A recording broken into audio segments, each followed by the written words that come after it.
सलग दुसऱ्या दिवशी सुप्रीम कोर्टामध्ये सुनावणी होतीये. कालचा कपिल सिब्बलांचा युक्तिवाद, आज पुन्हा कपिल सिब्बल बोलणार.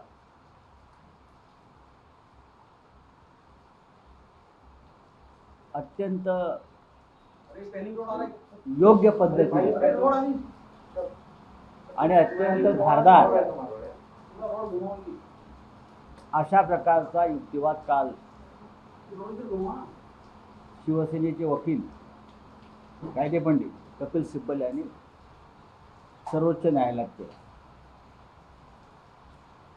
विधिमंडळातला पक्ष किंवा विधिमंडळातला गट आमदारांचा फुटला म्हणून मूळ पक्ष फुटला आणि मूळ पक्षात फूट पडली असं मानता येत नाही. हे त्यांनी मुख्य न्यायाधीशांच्या अध्यक्षतेखालच्या खंडपीठाला पटवून देण्याचा पूर्ण प्रयत्न केला. मी काल दिवसभर ह्या सुप्रीम कोर्टामध्ये होतो. मी ऐकत होतो. मीही न्यायालयाच्या समोर म्हणजे त्या घटनापीठासमोर मी उभा होतो ऐकत.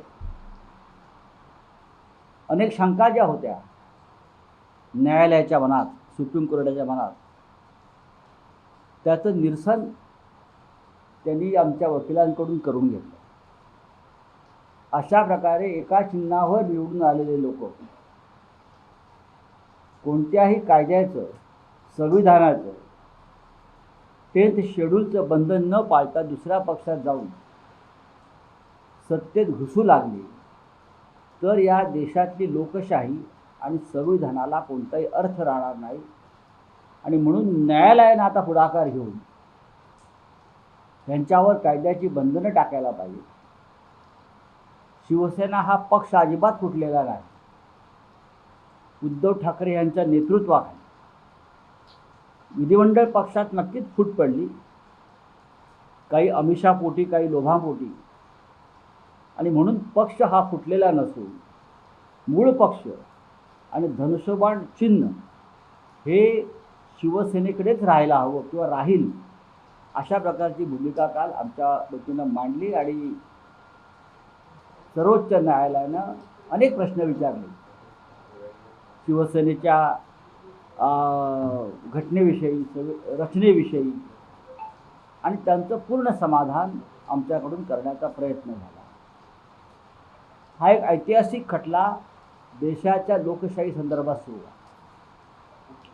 देशातल्या संविधानाविषयी सुरू आहे. याची जाणीवसुद्धा सर्वोच्च न्यायालय आहे.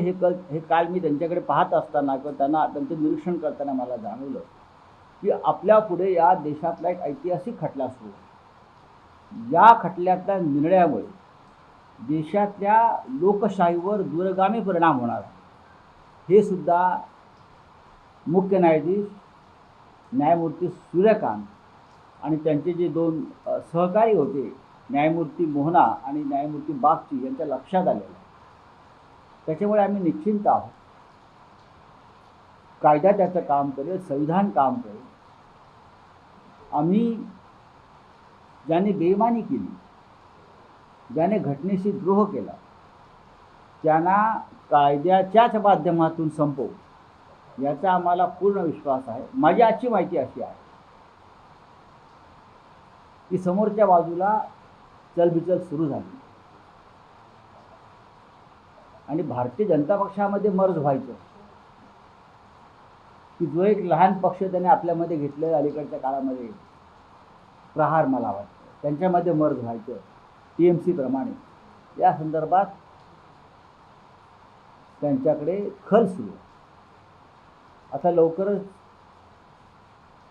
पुत्री गटाचे नेते हे दिल्लीला येतील आणि त्यांच्या पक्षाचे प्रमुख अमित शहा यांच्याशी चर्चा करतील.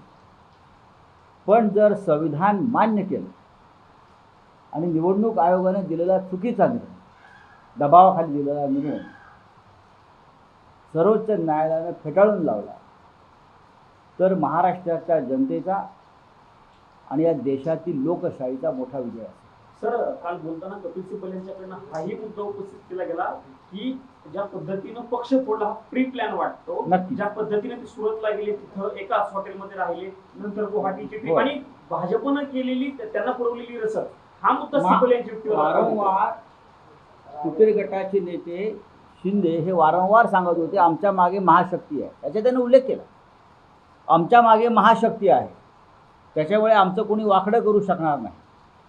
हे सुद्धा न्यायालयाच्या रेकॉर्डवरती आलेलं आहे.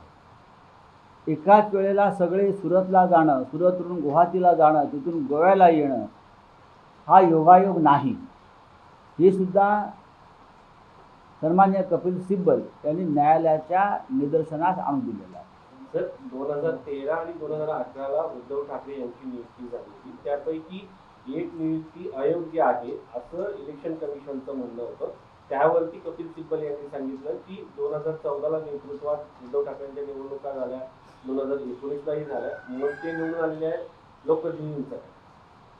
2014-2019च्या निवडणुका या उद्धव ठाकरे यांच्या नेतृत्वाखालीच झाल्या आणि त्या नेतृत्वाखाली झालेल्या सरकारमध्ये सुद्धा हा फुटीरगट सामील होता. त्याच्यामुळे ही आयडियॉलॉजिकल किंवा वैचारिक फूट आहे असं मानता येणार नाही. 2014 साली आम्ही स्वतंत्रपणे लढून भारतीय जनता पक्षाबरोबर युती झाली, तेव्हा कुठे गेला होता यांचा वैचारिक लढा? अशा अनेक गोष्टी रेकॉर्डवरती आलेल्या. चलिए सर ज्या पद्धतीनं कोर्टानं सरळ दुसऱ्या दिवशी सुनावणी लावलेली आहे, अपेक्षा आहे काही सुनावणी कायमस्वरूपी कंटिन्युएशन असं राहील? कारण तुमचा मूळ आरोप असा असायचा की कोर्ट सुनावणीच घेईल. आमचं ऐकून घेत नाही, पण आता आमचं म्हणणं ऐकून घेतलं जातं आहे. काल कपिल सिब्बल यांना 2.5 तासाचा वेळ कोर्टानं दिला. कोर्ट उठेपर्यंत 4:30 वाजेपर्यंत कोर्टानं 2:30 वाजल्यापासून पुढला सगळा काळ हा आमचं म्हणणं ऐकून घेतलं. आजही 2 नंतर सुनावणी पुढे होणार आहे. आज बहुतेक कपिल सिब्बल यांचं म्हणणं संपेल, मग त्यांच्या वकिलांना संधी दिली जाईल आणि मला असं वाटतं की आता निर्णय अपेक्षित आहे. सर रवींद्र धंगेकर जे आता एकनाथ शिंदे यांच्या पक्षामध्ये गेलेले आहेत, पूर्वी काँग्रेसचे नेते होते, त्यांनी म्हटलेलं आहे की भाजप सत्तेमध्ये जे आलेले आहे ते एकनाथ शिंदेच्या लाडक्या बहीण योजनेमुळे. मला माहीत नाही ती कोणामुळे आली, पण प्रचंड भ्रष्टाचार या निवडणुकीत झालेला आहे आणि बहिणींना 1,500-1,500 रुपये देऊन मतं विकत घेतली आणि त्यातील 92 लाख बहिणी या अपात्र ठरल्या. या सगळ्याचा हिशोब आता द्यावा लागेल. बोलिये. राधेश्याम मोपलवार यांच्या कंपनीला 200 कोटीचं कॉन्ट्रॅक्ट देण्यात आलेलं आहे. माझी IAS अधिकारी आहे. ना त्याच्यावरती मी कसं काय बोलू?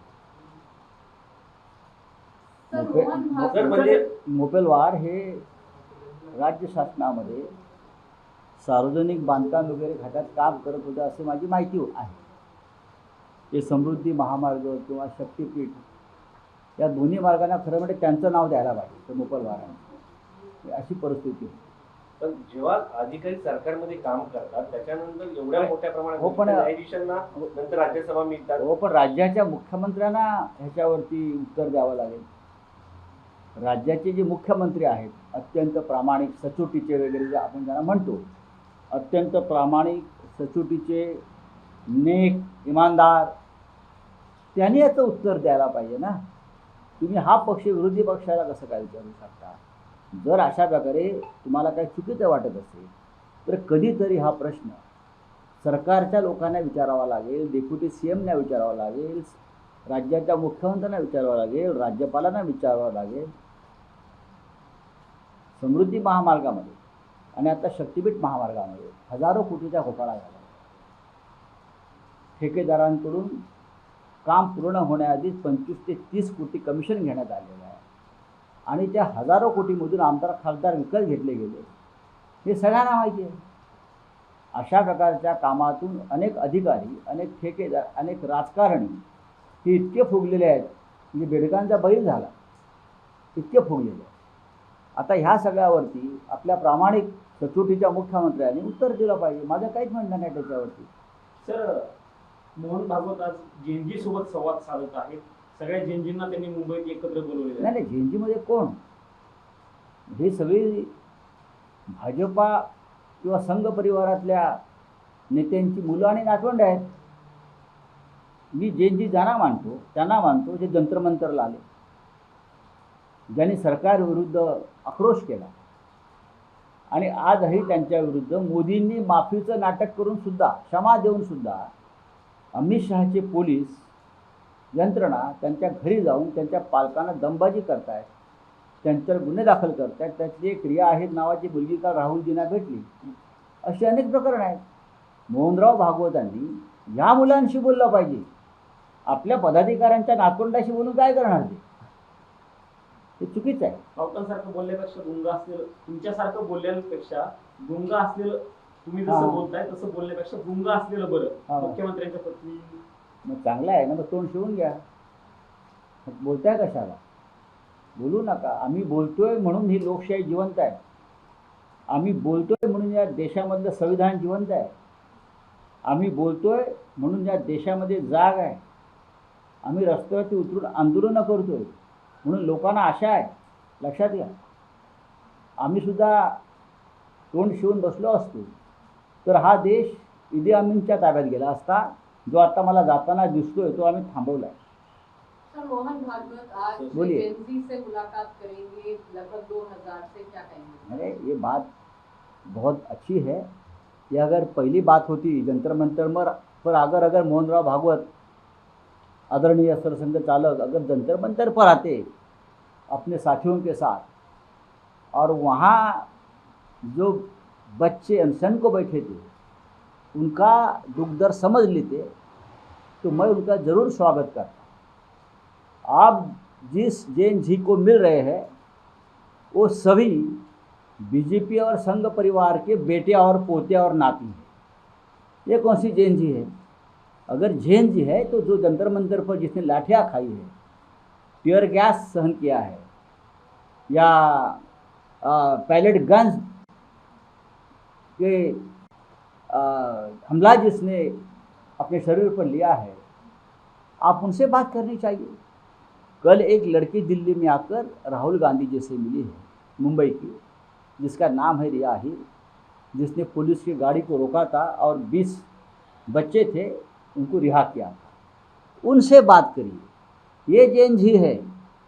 संघ परिवार के बेटे के बेटे और पोते जो आज जमा हो गए वो जैन जी नहीं है. सर, राहुल गांधी को बीजेपी सवाल उठा रही है, राहुल गांधी की जंतर मंतर में बात करते हैं, जो झारखंड में हो रहा है उस पर बात नहीं करते हैं, इस पर साइलेंट क्यों है वो, यही मुझे नहीं लगता है कि राहुल जी साइलेंट है. मैं ये कभी नहीं मानूंगा कि जनता के या बच्चों के या युवाओं के समस्या के ऊपर राहुल जी कभी साइलेंट रहे. मैं ये नहीं मानता हूँ. झारखंड में एक सरकार है हेमंत सोरेन जी, वहाँ आंदोलन चल रहा है. सबसे पहली जिम्मेदारी वहाँ मुख्यमंत्री की है, हेमंत सोरेन जी की है. अगर बच्चे यहाँ आते हैं, अब वहाँ के बहुत से नेता जैन जी में आंदोलन में थे, मैंने वो नेहा पूरा को देखा है, वो वहाँ पहुँचे हैं और भी लोग जाएंगे. ज़रूरत पड़ी तो हम लोग भी जाएंगे. लेकिन बच्चों की तैयारी चाहिए कि अगर हमको वहाँ आना है या नहीं आना. वो एक इंडिपेंडेंट आंदोलन है. सर, राम टेम्पल पे ऑपोजिशन काफी सवाल उठा रही है. किरण रिजिजू ने बोला है कि जो ऑपोजिशन है वो एंटी लॉर्ड राम है, तो आप किस तरीके से देखते हैं? अच्छा, तो राम मंदिर में जो चोरी हुई है वो प्रो राम है और चोरी के ऊपर हमने आवाज़ उठाया तो हम एंटी राम है. ये कौन सा हिंदुत्व है भाजपा का, बीजेपी का? हम एंटी राम.